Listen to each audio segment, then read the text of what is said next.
Buenas tardes, mis hermanos. Dios les bendiga. Vamos a estar a los que traen su confesión. Vamos a estar en la página 15. A los que no la traen, de todos modos, esperemos que se pueda ver lo suficientemente bien la proyección. Entonces, hoy toca lo que es ah, de Dios y de la Santa Trinidad, y vamos a estar viendo lo que la confesión de fe nos dice sobre Dios y de la Santa Trinidad, y vamos a estar viendo durante estas próximas 3 semanas estos porciones que nos hablan sobre Dios, y esta última semana pues vamos a tocar lo que es la Trinidad. Vamos a hacer una pequeña oración para empezar lo que es esta lección. Señor, te damos gracias, Señor, por este día. Te damos gracias por tu misericordia, Señor, y por tu gracia que has tenido para con nosotros, Señor. Y te estamos agradecidos porque el día de hoy nos has permitido estar aquí, Señor, para aprender de ti, Señor, para conocerte más y para poder vivirlo, Señor. No solamente tener ese conocimiento, sino que también poder vivir conforme a tu voluntad, Señor. Te pido que nos des sabiduría, Señor, para poder explicar medianamente lo que tú eres, Señor, y poder entenderte, Señor, poder comprenderte y tener un conocimiento más pleno de ti, Señor, para así, Señor, poder alabarte, Señor, para poder glorificarte como tú mereces, Señor.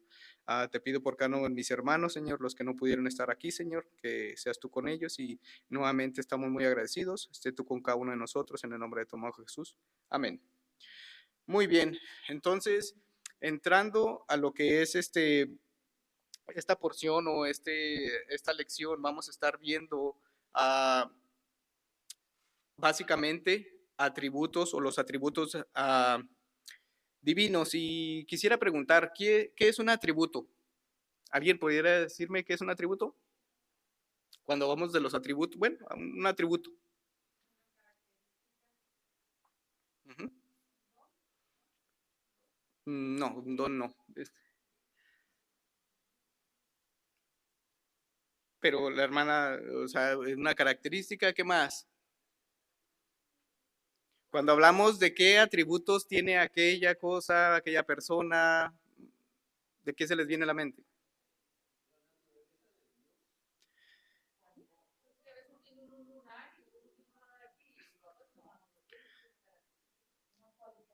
Una cualidad, muy bien. En este aspecto, pues, describimos algún atributo en específico de alguna silla, de una persona, pero en Dios es diferente. En Dios, pudiéramos utilizar lo que nos dice esta porción, este, de, de Dios. Y básicamente vemos que puede definirse como las perfecciones de Dios reveladas en las Escrituras. Las perfecciones divinas, llamadas atributos, describen esencialmente lo que es, lo que Dios es y cómo actúa. Estas perfecciones divinas no son rasgos, cualidades o características que Dios posee. Son más bien expresiones esenciales de lo que Dios es. Los atributos tampoco son cualidades específicas que el hombre le asigna a Dios con el fin de entenderlo. Los atributos son objetivos y reales. Básicamente, Dios no posee la cualidad de amor, para que me entiendan. Dios es amor. Cuando Dios ama, no manifiesta una cualidad particular de su naturaleza. Cuando Dios ama, expresa su ser esencial. De igual modo, cuando se dice que Dios es santo, se hace referencia a su ser esencial y no a una característica de su naturaleza. Por eso, aquí, si ven ustedes esa línea ahí que nos habla de las perfecciones, porque en Dios son perfecciones. El amor que yo tengo o que yo puedo demostrar no es un amor perfecto, no es como el amor de Dios. Y me gustaba una fotografía, lo lo malo de esto es que no se alcanzaba a percibir porque la tomaron y se veía muy borrosa, pero me gustaba porque era como un tipo de rompecabezas que en cada parte de ese rompecabezas traía un atributo de Dios y decía amor y luego en otro decía santidad y en otro, y con esos rompecabezas se formaba la palabra Dios. Y me gustaba porque o sea, reflejaba básicamente lo que Dios, todos esos atributos son lo que es Dios.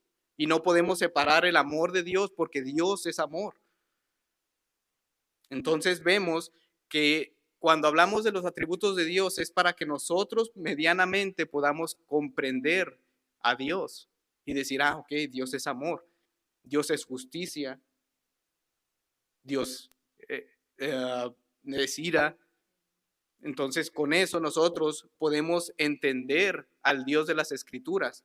Entonces vemos que cuando hablamos de estas perfecciones, lo hacemos entendiendo que Dios en sí no es una cualidad de amor, sino en Dios, sino que Dios es amor en sí, Dios es justicia, Dios es santo y todo eso es Dios. Entonces, ah, viendo vamos a estar viendo ese inciso número 1, ese numeral número 1 que tenemos ahí en nuestros libros y vamos a ir viendo porciones de ese párrafo número 1. Y en nuestro pequeño primer párrafo vemos que nos dice, el Señor nuestro Dios es un Dios único, vivo y verdadero. Y cuando hablamos de esto, hablamos de la doctrina de la singularidad de Dios.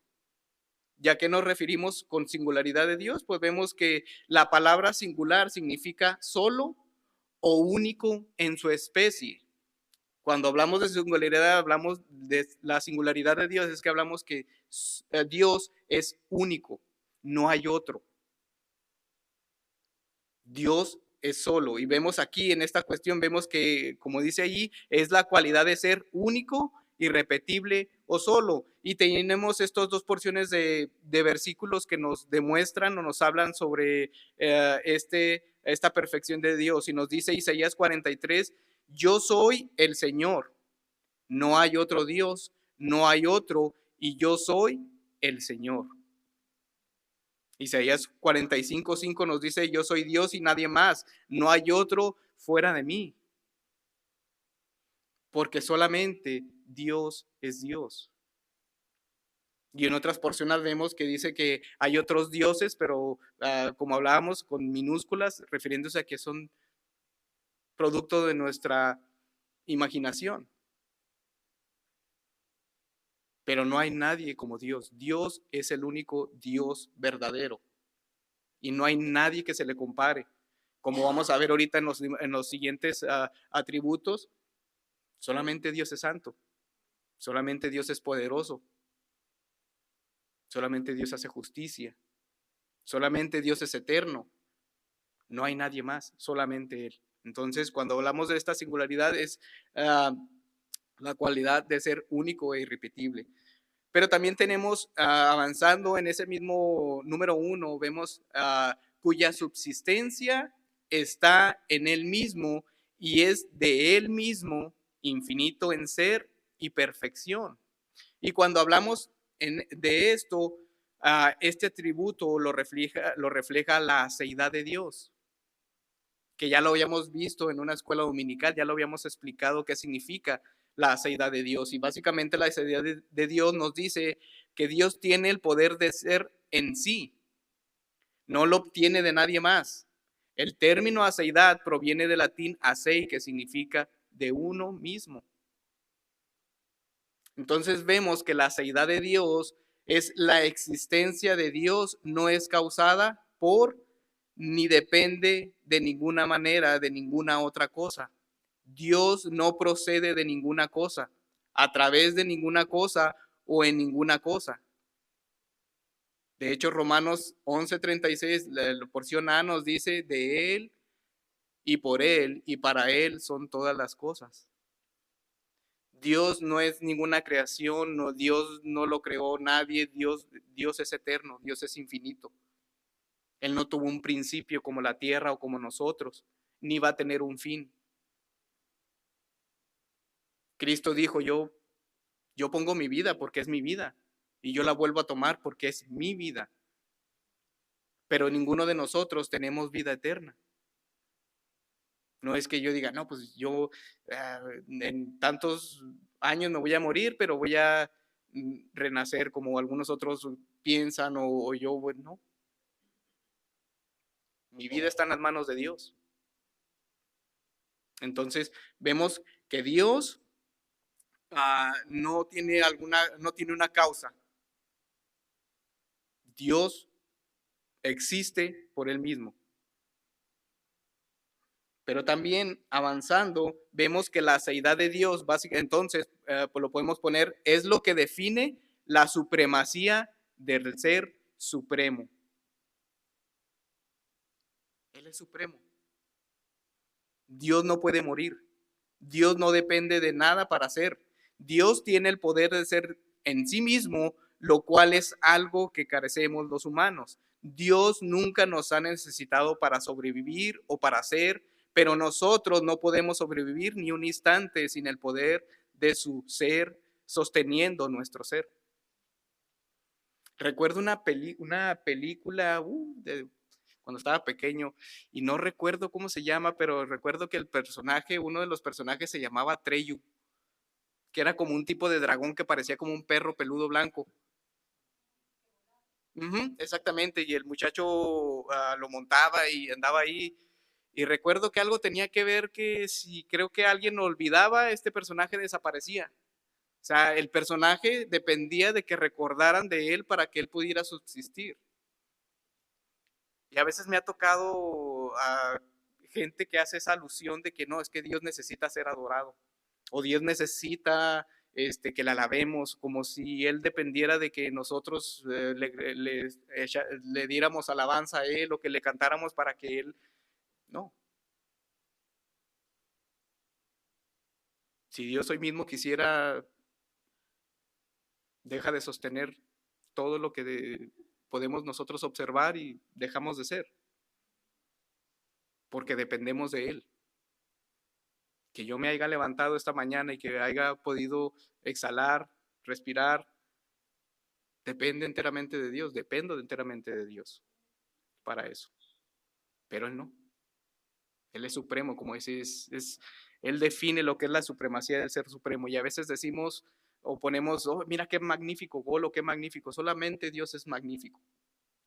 A veces las palabras las hemos diluido y pensamos que cualquier otra cosa es supremo, mira qué hamburguesa tan suprema, pero solamente Dios es supremo. Solamente Dios es digno.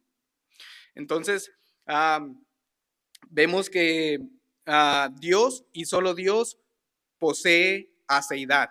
Solamente Dios posee este término de aceidad porque Él en sí subsiste, no necesita de nadie más.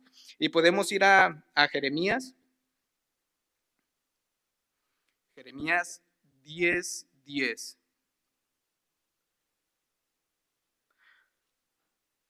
Y nos dice, mas Jehová es el Dios verdadero, Él es Dios vivo y Rey eterno, y a su ira tiembla la tierra y las naciones no pueden sufrir su indignación.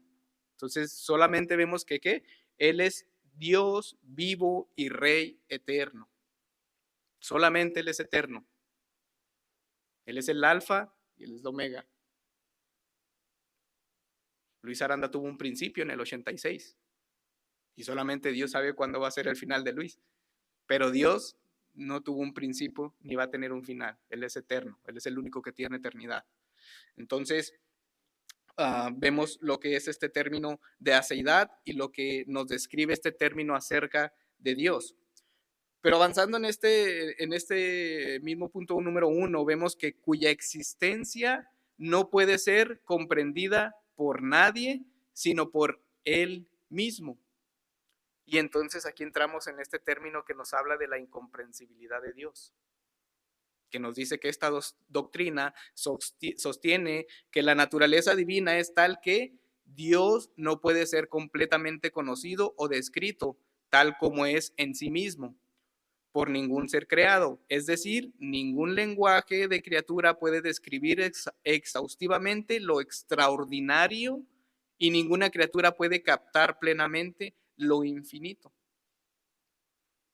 Y no podemos describir a Dios en su totalidad ni completamente porque nosotros somos seres infinitos. Solamente Dios es infinito. Nosotros somos personas finitas y nuestra mente no alcanza a comprender. No es que nosotros no podamos conocer a Dios. Lo estamos conociendo a través de ahorita de estos atributos, de estas perfecciones. Y podemos saber que Dios, como hemos visto, Dios tiene aceidad, tiene vida en sí mismo. Y podemos comprenderlo, podemos ver, pero no a plenamente. Cuando yo hablo de la eternidad de Dios, o sea, no comprendo, sé el término, pero no comprendo en mi infinitamente, perdón, no entiendo que haya alguien que siempre ha existido por todo el tiempo. Mi mente no capta o no entiende que Dios tiene vida en sí mismo, que Él subsiste por Él mismo. Mi mente no puede percibir la santidad del Señor en su totalidad o comprenderla porque yo no soy un ser santo. Entonces, a través de la escritura, de la cual Él se ha revelado, como hemos visto en otras lecciones anteriores, podemos nosotros comprender y entender lo que Dios ha revelado de sí mismo. Pero completamente y plenamente no vamos a poder entender al Señor. Job, capítulo 11, versículo del 7 al 8. Job 11, 7 al 8 nos dice, ¿podrás tú descubrir las profundidades de Dios? ¿Podrás descubrir los límites del Todopoderoso? Altos son como los cielos. ¿Qué puedes tú hacer? Más profundos son que el Seol. ¿Qué puedes tú saber? ¿Podremos nosotros comprender la magnitud del Señor? ¿La magnificencia de Él? Solamente tenemos un atisbo de la magnitud de lo que es el Señor.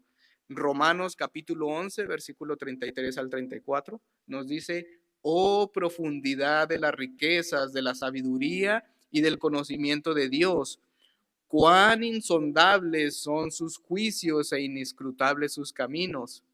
Pues, ¿quién ha conocido la mente del Señor?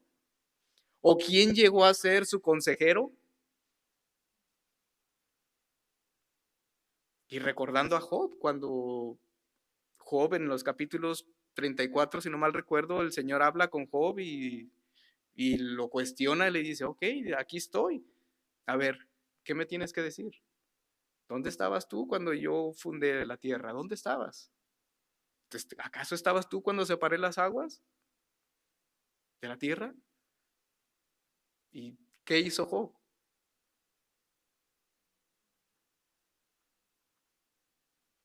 No tuvo palabras para hablar con el Señor porque ¿quién de nosotros puede enseñarle al Señor? Ni el más erudito que fue Salomón.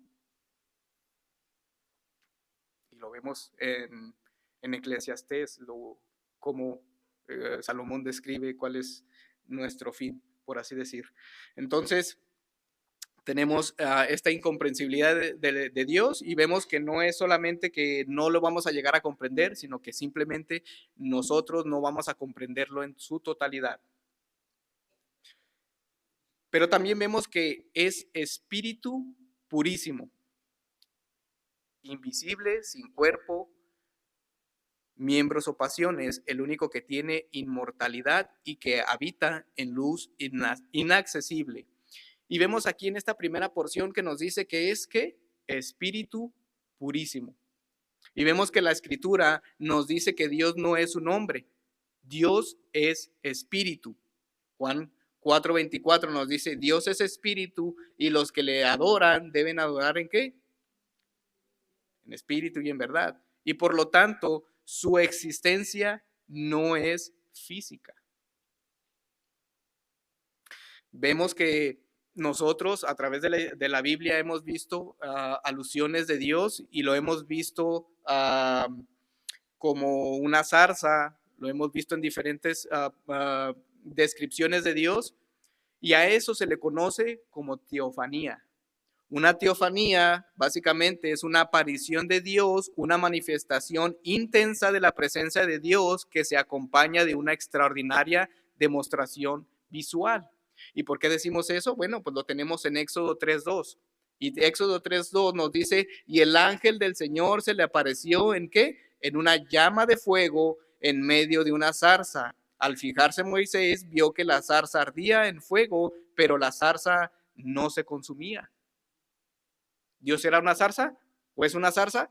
No, era una teofanía, es una representación de Dios en algo, en esta cuestión era una zarza. Vemos Éxodo 40:34 y nos dice, entonces la nube cubrió la tienda de reunión y la gloria del Señor llenó el tabernáculo. ¿Dios es una nube? No, una representación de Dios para que nosotros podamos ver esa representación de que Dios cubrió ese tabernáculo. Éxodo 13:21. El Señor iba delante de ellos de día en una columna de nube para guiarlos por el camino y de noche en una columna de fuego para alumbrarlos a fin de que anduvieran de día y de noche. Dios era una columna de fuego, es una columna de fuego, no. Es una representación de Dios para que ellos vieran visiblemente al Dios que los acompañó de día y de noche y no los dejó. Y aún así ellos no entendían que Dios estaba presente con ellos de noche y de día y los guiaba. Y aún así ellos pues renegaban del Señor. Entonces vemos que también, bueno, ya vimos que Dios es espíritu, Dios no tiene cuerpo y por ende pues vemos que también es invisible, único, que tiene inmortalidad. Y vemos que también, pues básicamente, primera de Timoteo 1:17 nos dice, por tanto, el Rey eterno, y nos dice, inmortal, invisible, único Dios, a Él sea el honor y gloria por los siglos de los siglos. Amén. Entonces vemos que también es invisible. Dios está en este lugar. Dios lo llena todo. Todo el cosmos, todo Él lo llena. Allá donde están aquellos astronautas, ahí está Dios.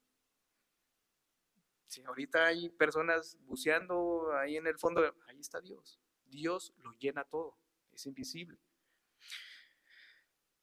Entonces vemos que también, por ende, es sin cuerpo o miembros. Y vemos que también las escrituras a menudo nos describen a Dios con atributos físicos. Y vemos que se mencionan sus ojos, su cabeza, su brazo fuerte, sus pies y su boca. Pero también a esto le llamamos antropomorfismo. Y el antropomorfismo significa atribuirle características humanas a Dios. El término proviene del griego que nos dice antropos, que es hombre, y morfón, que es forma, y significa en forma humana. Entonces, leemos en las escrituras que los cielos, en Isaías 66:1 nos dice que los cielos son el trono de Dios y la tierra es el estrado de sus pies. En otras porciones nos dice que Dios tiene corazón y que le dolió en su corazón. Vemos otras porciones donde nos habla de sus manos o que él tiene extendido su mano y no se cansa. Entonces, estas porciones son para que nosotros nos demos una idea de Dios. Y básicamente Dios nos habla de forma que nosotros podamos entender. ¿Cómo le hablamos nosotros a los niños, a los bebecitos? Y yo sé que no nos entienden, pero lo hacemos de esa forma, ¿no? Entonces, de esa misma forma, el Señor nos habla de una forma que nosotros podamos entender, que podamos asimilar lo que el Señor nos trata de decir. Entonces vemos aquí esta otra porción que es antropomorfismo. Y espero y estos términos les motive a cada uno de ustedes para que tengan esa iniciativa por estudiar, por aprender estas nuevas frases, que a lo mejor en un día de estos pueden toparse con estas mismas frases por ahí y puedan ustedes entenderlas y, ok, cuando nos habla de antropomorfismo, es que habla de que Dios tiene manos o pies y trata de darle un sentido de humanidad a Dios. Vemos que también nos habla de pasiones y vemos que hay lugares en la que leemos que Dios se arrepiente, pero en otro leemos que Dios no cambia de opinión. Eso es porque en algunas ocasiones se describe a Dios en términos humanos, porque esa es la única manera en que el ser humano sabe hablar de Dios. Pero hemos entendido que Dios no cambia. Él es el mismo. Entonces, vemos aquí esto porque pues, en la porción de la escritura nos da un mensaje y ese mensaje tiene que ir atribuido de una porción en la que nos haga ver qué tan malo, hablando, digamos, de lo que sucedió en el diluvio. O sea, era tan grande la maldad de todo esto que al Señor le afligió. Y la expresión para decir qué tanto le afligió, o sea, es decir, no, pues me arrepiento, o sea, de haberlos creado. Para que veamos nosotros la magnitud del pecado que fue en aquel tiempo. Para que el Señor se haya expresado, o sea, quiere decir que estábamos muy mal. Entonces, vemos que estas pasiones, y cuando hablamos de pasiones, no son como las pasiones de nosotros, estas pasiones desenfrenadas. O sea, no es el Señor que actúa por pasión, ¿sí? O sea, desde que se enojó y, sí, entonces voy a destruirlos porque me enojé, ¿no? El Señor no es así. Pero también vemos que es que inmutable, inmenso, eterno, incomprensible, todopoderoso, infinito, en todos los sentidos, santísimo, sapientísimo, libérrimo y absoluto. Y entonces, vemos estos atributos y Malaquías 36:6 nos habla y nos dice, porque yo, el Señor, ¿qué dice? No cambio. Ahí nos habla de la inmutabilidad. Él no cambia. Por eso ustedes, oh hijos de Jacob, no han sido consumidos. Y ahí nos habla del poder del Señor. ¿Qué pasó cuando se rebelaron con Moisés? Cuando él bajó y los fueron consumidos. O sea, el Señor tiene poder, es todopoderoso. ¿Qué pasó en el diluvio? ¿Qué pasó con Sodoma y Gomorra? ¿Y qué va a pasar en el futuro? Entonces Él es todopoderoso, Él sostiene todo. Y si Él dejara de sostener todo, adiós todo. Entonces Él es todopoderoso. Primero de Reyes, capítulo 8 a 27 nos dice, pero ¿morará verdaderamente Dios sobre la tierra? Si los cielos y los cielos de los cielos no te pueden contener, cuánto menos esta casa que yo he edificado. Entonces nos habla de cuán inmenso es el Señor. Y si hablamos de eso, o sea, como comentábamos hace rato, o sea, Dios llena todo. Este universo, este cosmos o sea, no tenemos una idea de cuán enorme es este universo. Millones de galaxias. Nosotros habitamos en una galaxia y hay millones de galaxias. Y el Señor lo llena todo. Así de inmenso es Dios. Y si vamos más allá, el Señor ha creado todo eso. Cuán poderoso no es para haber creado todas esas galaxias. Entonces, cuando hablamos de eso, o sea, ¿qué tan poderoso es el Señor? No lo puedo comprender.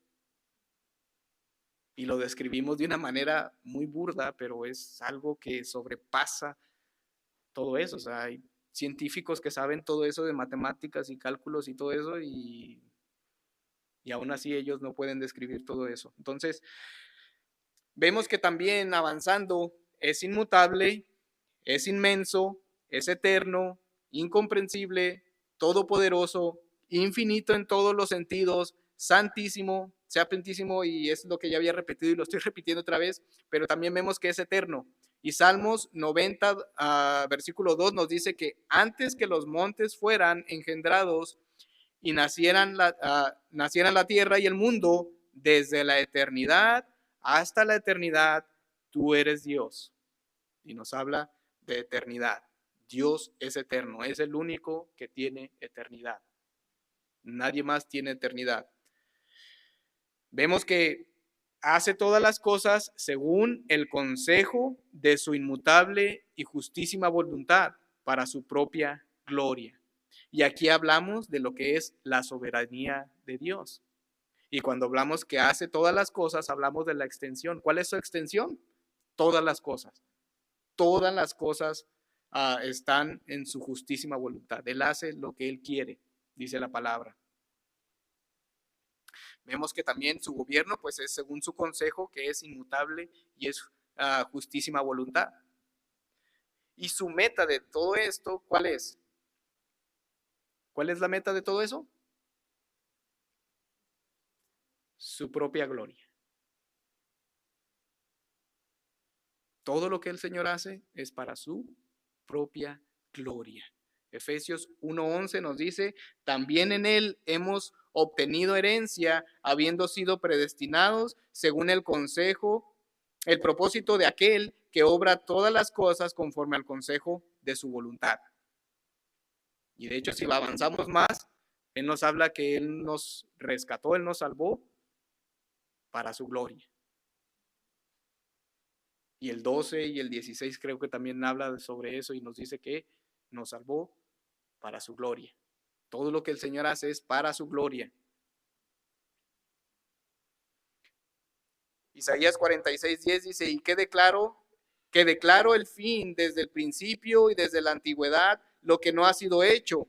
Yo digo, mi propósito será establecido y todo lo que quiero realizaré. Yo llamo del oriente un ave de rapiña y de tierra lejana al hombre de mi propósito. En verdad he hablado y ciertamente haré que suceda. Lo he planeado, así lo haré. Escúchenme ustedes, duros de corazón, que están lejos de la justicia. Yo acerco mi justicia, no está lejos. El Señor hace todo cuanto Él quiere. Romanos 11:36, como veíamos ahorita, porque de Él, por Él y para Él son todas las cosas, a Él sea la gloria para siempre. Todo lo que el Señor hace es para su gloria. Esa es su meta. Y debería ser también nuestra meta, que todo lo que hagamos sea para gloria del Señor. Ya sea que comamos, ya sea que bebamos, todo es para Él. Pero también vemos que es amantísimo, benigno, misericordioso, longánimo, abundante en bondad y verdad, que perdona la iniquidad, la transgresión y el pecado. Y entonces vemos que es un Dios de amor. Primera de Juan, capítulo 4, versículo 8 nos dice, el que no ama, no conoce a Dios, porque Dios, ¿qué? Es amor. En esto se manifestó el amor de Dios en nosotros, en que Dios ha enviado a su Hijo unigénito al mundo para que vivamos por medio de Él. En esto consiste el amor, no en que nosotros hayamos amado a Dios, sino en que Él nos amó a nosotros y ha enviado a su Hijo como propiciación por nuestros pecados. No hay más muestra de amor tan magnífica que el Señor haya enviado a su Hijo a morir por pecadores. No hay una muestra de amor más perfecta que esa. Entonces, tenemos a eso ahí para considerar y vemos que también nos dice que es galardonador de los que le buscan con diligencia. Y sobre todo, justísimo y terrible en sus juicios, que odia todo pecado y que de ninguna manera dará por inocente al culpable. Entonces vemos que Dios es justicia. Cuando hablamos de esto es justicia, y describe, y es descrita positivamente, que dice que recompensará a los que le buscan. Hebreos 11:6 nos dice, y sin fe es imposible agradar a Dios, porque es necesario que el que se acerca a Dios crea que Él existe y que recompensa a los que ¿qué? A los que le buscan. Y eso debería de ser en nosotros un ánimo para nosotros y de desear buscarle al Señor. Pero también es descrita negativamente, que dice que castiga a quién, al culpable. Nehemías capítulo 9, versículo 32 al 33, y nos dice, ahora pues, Dios nuestro, Dios grande, poderoso y temible, que guardas el pacto y la misericordia, no parezca insignificante ante ti toda la aflicción que nos ha sobrevenido, a nuestros reyes, a nuestros príncipes, a nuestros sacerdotes, a nuestros profetas, a nuestros padres y a todo tu pueblo, desde los días de los reyes de Asiria hasta el día de hoy, pero tú eres justo en todo lo que ha venido sobre nosotros, porque tú has obrado fielmente, pero nosotros perversamente. ¿Y qué les había pasado al pueblo de Israel? ¿Ande? Es lo que habían hecho, pero ¿qué hizo Dios para castigarlos? Los exilió. Fue otro pueblo, los conquistó y se los llevó de su tierra. Y ahora ya no podían adorar, ya no tenían templo. Y aquí Nehemías nos dice, todo esto que nos vino es porque nosotros no hicimos caso. Y en todo esto que hiciste, tú eres justo. Porque nosotros, como dice aquí, porque tú has obrado fielmente, mas nosotros perversamente. Entonces lo vemos que el Señor dice que no dará por inocente al culpable. Él es justicia, Él es justo. No es como allá en México que aquellos les das una mordida y se voltea así para un lado y ok, pásale. No, Él no da por inocente al culpable. Él va a hacer justicia. Entonces, vemos a través de estas porciones, hemos descrito algunas perfecciones, no todas, porque esto también nos llevaría un tiempo, como lo hemos estado ya viendo en la escuela dominical, todos aquellos que estuvieron asistiendo en la escuela dominical, pues básicamente pudimos nosotros apreciar estas perfecciones del Señor, estos atributos, como gusten llamarle, y entonces, pues es todo lo que este numeral número 1 o este inciso número 1 nos habla sobre estos atributos o estas perfecciones del Señor. Entonces, hasta aquí, hemos llegado con esta porción y abro esto para estas preguntas y si alguno tiene unas preguntas, por mientras voy a quitar allá lo de el en vivo, ¿qué preguntas tienen ustedes acerca de lo que hemos visto? Entonces, preguntas, se abre para preguntas y respuestas.